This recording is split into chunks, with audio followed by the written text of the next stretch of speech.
Good morning, this is Megan Herbst with your conservation report for Saturday, May 19th.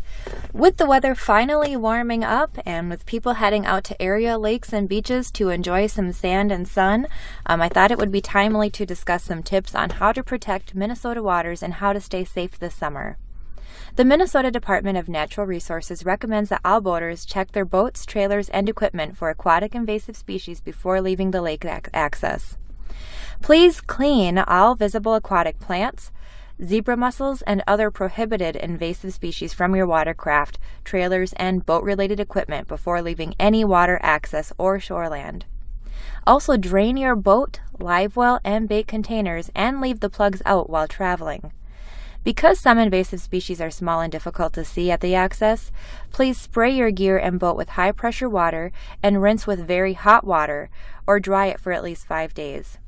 Rinsing with hot water at 120 degrees for at least 2 minutes or 140 degrees for at least 10 seconds will kill zebra mussels and some other aquatic invasive species as well. Dispose of unwanted bait, including minnows, leeches, and worms, in the trash. It's illegal to release bait into a water body or release aquatic animals from one water body to another. If you want to keep your bait, you must refill the bait container with tap or bottled water. Also, while out boating and enjoying the lakes this summer, don't forget that Minnesota law requires a life jacket be worn by all children less than 10 years of age when aboard a watercraft.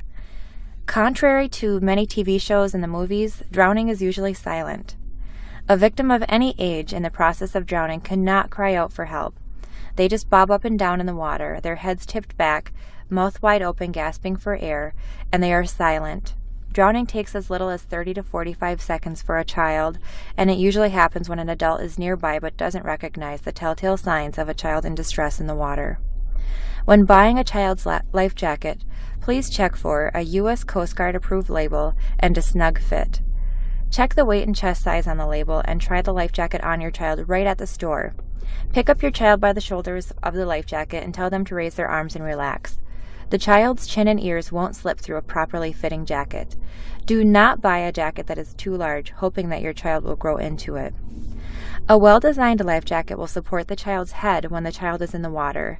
The head support also serves to roll the child's face up. A strap between the legs for younger children is also helpful. This prevents the jacket from coming off over the child's head. And comfort and appearance can be especially important for teens who are less likely to wear a life jacket. Every spring, check the life jacket for fit as well as wear and tear. Throw it away if you find air leakage, mildew, rot, or rust. Cut up discarded life jackets so that someone else doesn't try to use them.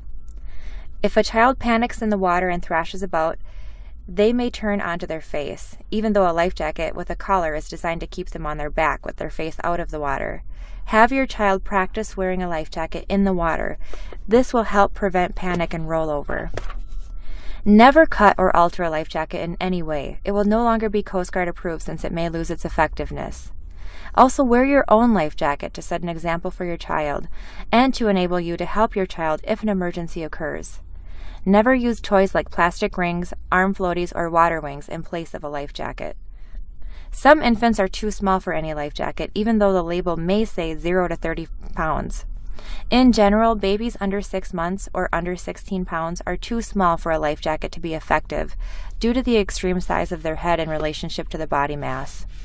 If your infant is newborn, please consider waiting until the baby is a little older before taking them boating. And remember, life jackets only work when they are worn, and they do not take the place of adult supervision. Another item I wanted to talk about briefly is the 2018 Minnesota State Envirothon. This year, the State Envirothon is being held in Slayton, Minnesota at Lake Chetek Lutheran Ministries and will take place on Monday, May 21st, so just a couple of days away.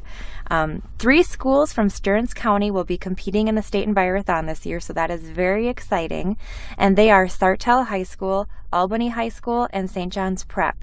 So good luck to our local teams and congratulations on making it this far. And that's about it for me. I hope that everyone has a safe and fun summer. This has been Megan Herbst with your Conservation Report.